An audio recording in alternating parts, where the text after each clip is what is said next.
Palmeiras, Chelsea, Fluminense, Al Hilal, PSG, Bayern de Munique, Real Madrid e Borussia Dortmund avançaram, enquanto Botafogo, Benfica, Inter de Milão, Manchester City, Inter Miami, Flamengo, Juventus e Monterrey ficaram pelo caminho. Mas quem fez a melhor e quem fez a pior atuação dessas oitavas de finais? É isso que a gente vai discutir no vídeo de hoje.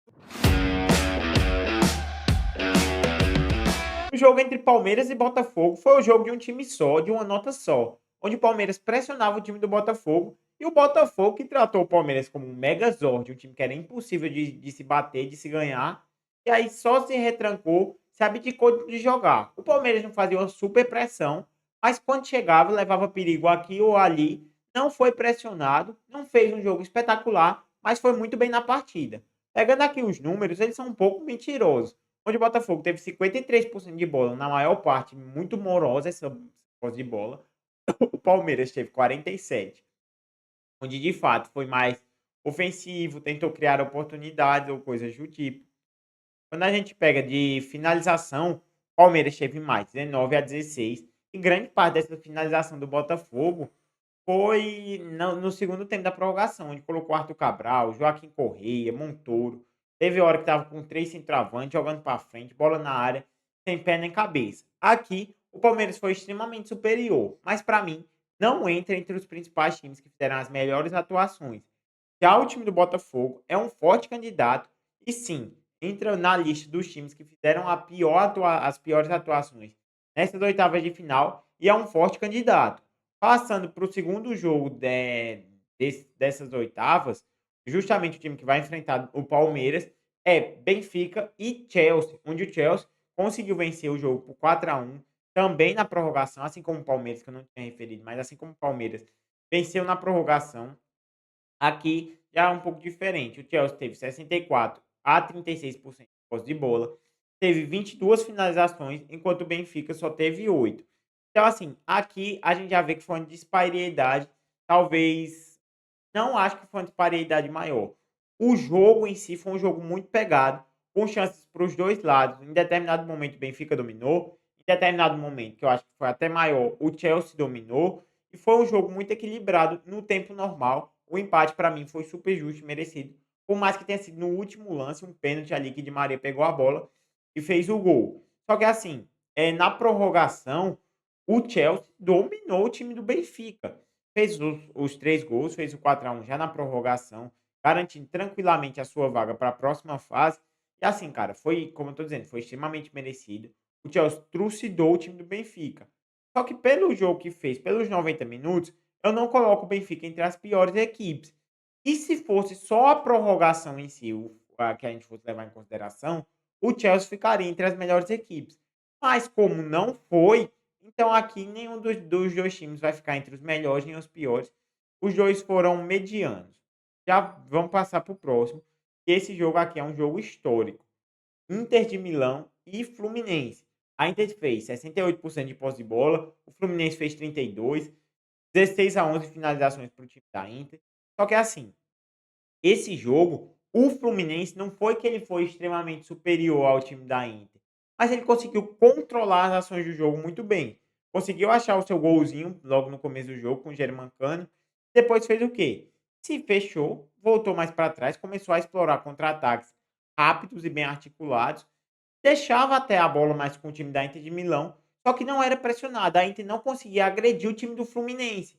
Não conseguia entrar na defesa, não conseguia ameaçar de fato. Teve até um lance ou outro já no finalzinho ali do segundo tempo. Mas de fato, o Fluminense foi muito bem nesse jogo, conseguiu manter muito bem suas linhas, conseguiu levar o jogo num ritmo que para quem está ganhando e 1-0 é goleada, estava muito bom. E no finalzinho, Hércules pega aquela bola, decide o jogo, mata o jogo, 2-0 para o time do Fluminense. De certa forma, até tranquilo, não sofreu tanto. E por ser contra um time de Inter de Milão, por ser o atual vice-campeão da Champions, dos últimos 3 anos, de dar 2 finais. No ano passado foi campeão com quase 20 pontos para o Milan, segundo colocado no campeonato italiano. Eu coloco o Fluminense entre esses times que fizeram a melhor atuação. Então, até agora, o Fluminense é o primeiro que vai entrar nessa lista, mas vão entrar outros times daqui para frente. A Inter não foi tão mal assim, até conseguiu criar uma chance ou outra, principalmente ali para o finalzinho do jogo, mas o Fluminense conseguiu ser bastante superior e mereceu essa classificação. Indo para o adversário do Fluminense nas quartas de finais, em outro jogo também que é histórico, que é Al Hilal e o time do Manchester City. O Manchester City teve 69 a 31% em posse de bola. Foram 30 finalizações a 17 para o time do Manchester City. E assim, cara, nesse jogo, no primeiro tempo, eu achei que ia ser uma goleada do time do Manchester City. Porque só dava Manchester City, as bolas passavam para dentro da área como queria. Os jogadores do City conseguiam infiltrar. A defesa do Al Hilal parecia estar meio perdida. Não conseguia tanta escapada assim pro ataque. E mesmo assim, cara, o time do Al Hilal não desistiu. Continuou tentando, continuou como eu posso dizer, continuou querendo disputar em si.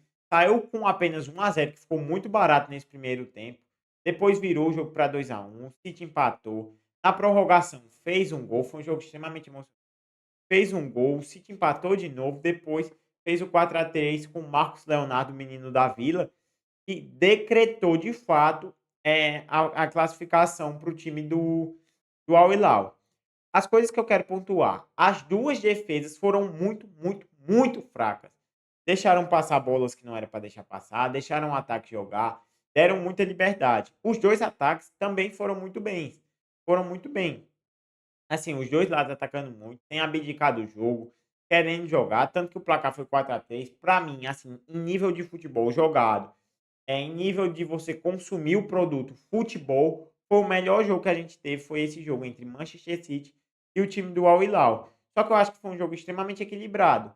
Só que pelo Al Hilal ter eliminado o time do Manchester City, que para mim era um dos fortes candidatos a serem campeões, eu vou não vou colocar, porque eu vou botar só 3 times entre os melhores, depois eu vou pontuar quem foi o melhor de fato, mas não vou colocar o time do Al Hilal aqui, mas também fez uma baita partida contra um adversário muito forte. Do outro lado da chave, a gente vai falar do melhor time do mundo. O time do PSG teve 67% de posse de bola, enquanto o time do Messi, o Inter Miami, teve apenas 33. Foi 19 finalizações a 8. E logo no final do primeiro tempo, o jogo já estava 4-0. Ou seja, aqui o jogo já estava definido. Tanto que para o segundo tempo, claramente o PSG tirou mais o pé e aí sim o Inter Miami conseguiu fazer alguma coisa. Porque não conseguia tocar na bola, não conseguia ver a cor do jogo, não acompanhava os jogadores do time do PSG. O PSG destruiu o time do Inter de Miami. Assim, falando bem a verdade, a gente já esperava. Era o melhor time do mundo contra o pior time que passou para o mata-mata, pro mata-mata nesse Mundial de Clubes. Então, assim, querendo ou não, já era um resultado esperado. Talvez não com essa facilidade, mas eu acho que quase todo mundo já imaginava que o PSG ia passar do fraco time do Inter de Miami. Só que por mais que seja o pior time que passou para esse mata-mata contra o melhor time do mundo, aqui ambos vão entrar nessa lista. O time do Inter Miami, junto do time do Botafogo, são os 2 times que até então são os piores na competição. E o time do PSG vai entrar na disputa com o time do Fluminense. Passando para o próximo jogo, aqui nós vamos ter Bayern de Munique contra o time do Flamengo. O Flamengo teve 51% de posse de bola, o Bayern teve 49. 12 finalizações para o Flamengo e apenas 8 para o time do Bayern. Assim, eh, nesse jogo, a impressão que eu acho que não só eu tive, como todo mundo teve, era que é o seguinte: o Bayern de Munique fez o que quis. Quando queria acelerar o jogo, acelerava e fazia gol. Quando queria se retrair, dava a bola para o Flamengo para ver se o Flamengo conseguia fazer alguma coisa. E quando o Flamengo tinha a bola, também eu quero ressaltar esse ponto. Quando o Flamengo tinha a bola, conseguia fazer alguma coisa, conseguia atacar, conseguia criar chance, oportunidade, achar os espaços na defesa do Bayern. Só que foi assim, cara, com todo respeito ao time do Flamengo, foi um jogo extremamente tranquilo para o time do Bayern. Porque abriu 2-0 no começo. 2-0, tranquilidade. Toma a bola. Vamos ver o que é que vocês fazem. Fez o 2-1, apenas um gol. Acelerou um pouquinho, 3-1. Toma a bola. 3-2. Acelerou um pouquinho, 4-2. Toma a bola. Mas acabou por isso mesmo. Aqui, cara, eu nem acho que o Flamengo fez um jogo tão horrível para entrar na disputa entre os piores times que tem. Mas o Bayern, pela tranquilidade que passou, por um time que de fato é complicado, que bateu o time do Chelsea, um dos melhores times aqui do Brasil. Então, assim, eu acho que para o Bayern, dá para colocar o Bayern entre os melhores, mas eu não vou pôr o Flamengo entre os piores. Real Madrid e Juventus, um jogo em tese tranquilo para o time do Real Madrid. Teve 57-43 em porcentagem de posse de bola, 21 finalizações a 6 para o time do Real Madrid. E aqui, cara, nesse jogo o Real Madrid não passou sufoco. Conseguiu dominar as ações do jogo também, fez 1-0, não foi tão ameaçado assim. Teve dificuldade para ampliar o placar, não conseguiu. Mas muito disso também acho que era por conta, sei lá, temperatura, adaptação dos jogadores. Tava um jogo, foi um jogo muito lento do time do Real Madrid. Só que parecia estar sempre com o jogo controlado, fazendo com que a Juventus fizesse um jogo lento também, mesmo que perdendo para o time do Real. Então, assim, cara, esse jogo aqui foi muito tranquilo. Foi de fato muito, muito tranquilo para o time do, do Real Madrid. E por ter sido muito ruim o jogo, eu vou botar a Juventus entre os piores. Já vou passar logo para o que para mim foi o segundo melhor jogo dessas oitavas de finais do Mundial de Clubes, que foi Borussia Dortmund contra o Monterrey do México. Que jogo legal, velho. Que jogo bacana. Foi um jogo, assim, que o Monterrey teve inclusive mais posse de bola, 58-42 para o Monterrey, mais finalizações, 14-6. O Borussia abriu 2-0 com o Guirassy, 2 passes de ADM também. Logo assim, rápido, logo ali no primeiro tempo, já estava 2-0. Só que o time do Monterrey colocou o Borussia contra a parede. Foi para cima, criou oportunidade, anotou o seu golzinho. Parecia que em qualquer momento iam achar o segundo gol de empate, porque eles acham esse primeiro gol logo no comecinho do segundo tempo. Foi para cima, colocou contra a parede o time do Borussia, fez pressão, com jogadores se destacando, com Deusa, com Corona, Canali, foram muitos jogadores de destaque desse time do Monterrey. Jogo para mim, jogou e mereceu ganhar muito mais do que o time do Borussia Dortmund em si, mas acabou que o Borussia Dortmund, foi quem ganhou. Só que assim, foi um jogo extremamente aberto, cara, onde os 2 times poderiam ter ganhado. Nesse caso, quem ganhou foi o time do Borussia Dortmund, não tem o que fazer, mas assim, eu acho que o que o que o Monterrey mereceu vencer mais. Eu realmente acho que se tivesse que ter tido um vencedor como teve, eu acho que foi um pouco injusto, vou colocar assim, acho que foi um pouco injusto não ter sido o time do Monterrey, mas não foi um grande absurdo. Agora indo para a decisão final, para o tema central desse vídeo. Qual foi o melhor e qual foi a pior atuação? Entre os piores está a Juventus, a Inter de Miami e o time do Botafogo. Aqui, cara, eu já vou tirar a Juventus, que eu, como eu disse, não foi amassado, eu coloquei ele mais aqui por ter sido um jogo muito chato. Então, entre Inter Miami e Botafogo, por mais que a Inter Miami foi amassado, goleado, eu acho que não tinha muito mais coisa para ter feito. O elenco, falta capacidade, ainda pegou o melhor time do mundo, o time do PSG. Então, para mim, o pior time das oitavas de finais da fase de grupos foi o time do Botafogo. Não por ter perdido para o Palmeiras, até porque perder para o Palmeiras por 1-0, um time brasileiro, não é vergonha nenhuma. Mas assim, pelo o jeito que jogou, foi frouxo, trancou atrás, esperou, queria um empate. A todo momento a gente via que o Botafogo só queria ali empatar e levar esse jogo para os pênaltis. E por poder apresentar mais futebol, por poder não abdicar de jogar e ter feito mais coisa, o pior time das oitavas de finais da fase de grupos é o time do Botafogo. O melhor time ficou entre Fluminense, Bayern de Munique e o time da Inter de Milão. Cara, o Fluminense venceu o time mais complicado que tinha. Falando bem a verdade, venceu o time mais complicado que tinha para enfrentar. A Inter de Milão foi o melhor time, talvez, junto do City, mais forte que caiu, né, nessas oitavas de finais. Por isso que eles estão aqui.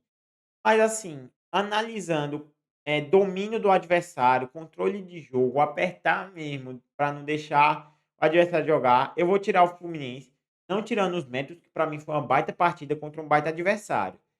Entre o time do Paris Saint-Germain e o time do Bayern de Munique, acho que os 2 amassaram os jogos, foram muito bem. Mas eu vou colocar o Bayern de Munique como a melhor atuação pelo seguinte fato, pelo fato de que se Eles enfrentaram um time muito bom, muito forte, conseguiram amassar, dominar, fez o que quis, em momento algum, tiveram sequer o perigo de ser eliminados. Então, o pior time das oitavas de finais da fase de grupo foi o time do Botafogo, e o melhor time das oitavas de finais do Mundial de Clubes foi o time do Bayern de Munique. A gente aqui embaixo nos comentários se você concorda, se você discorda dessa opinião. Você acha que alguém foi melhor ou alguém foi pior? Eu quero saber o que é que você pensa sobre isso. Chegou até aqui, não esquece de deixar seu like, se inscrever no canal e ativar o sininho para não perder nenhuma notificação quando eu postar algum vídeo por aqui. E é isso, valeu!